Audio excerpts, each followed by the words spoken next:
Hey teachers! So, kumusta po kayong lahat?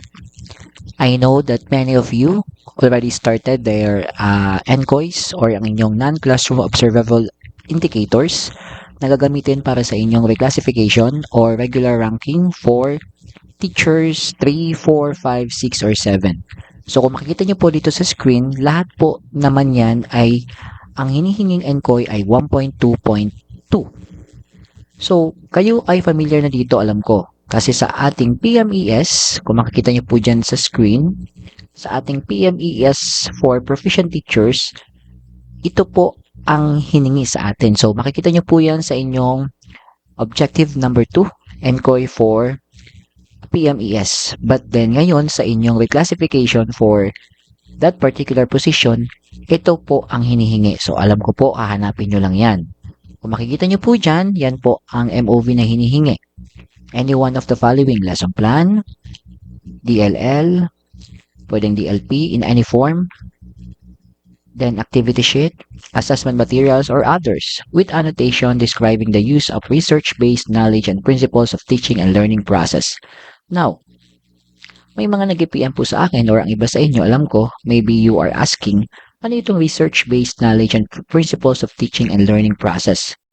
So, batay po sa ating personal opinion and pag-assess ng mga papers ng ating colleagues, itong PPST 1.2.2 ay nagsasabi na dapat bilang mga teachers, we use several strategies in teaching. And as teachers, we don't use these strategies as if yun na lang yung ating gagamitin or basta lang natin ginamit.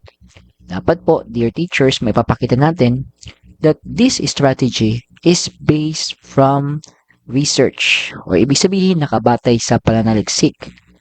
Halimbawa po, yung paggamit natin ng scaffolding.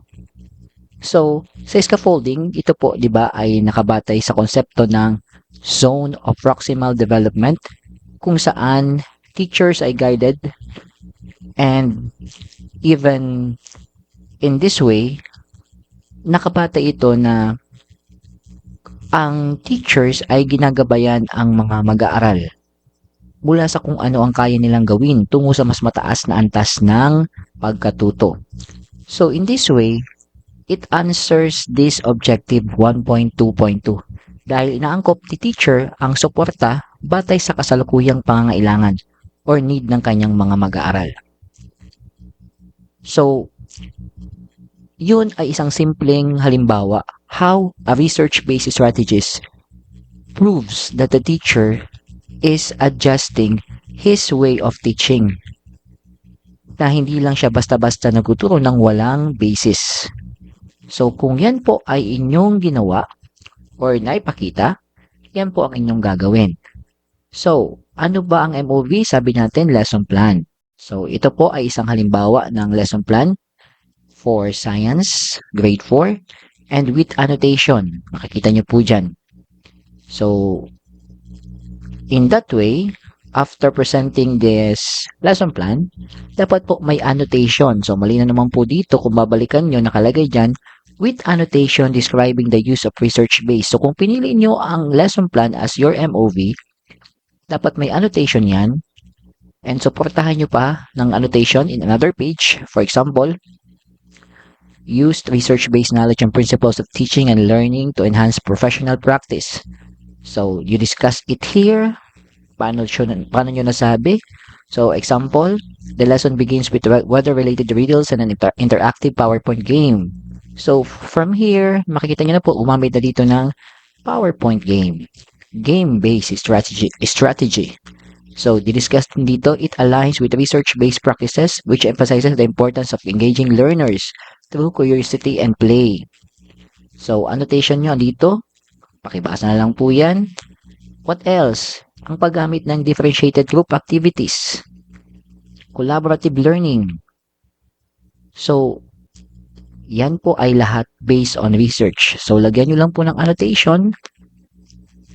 And from that way, maipapakita nyo ang big evidence that is aligned with the objective 1.2.2 or indicator 1.2.2. Ito po, naglagay pa tayo ng iba pang sample annotations that you can attach in your LPs or kung ang inyong pinakita or ginamit ay activity sheets or any assessment materials. So, ito po na nandito ay mga sample or pwede nyo pong magamit na annotation for your evidence or for your MOV. So, yan po. Ito pa. So, I hope this could help you po sa inyong objective or sa inyong indicator NCOY 1.2.2.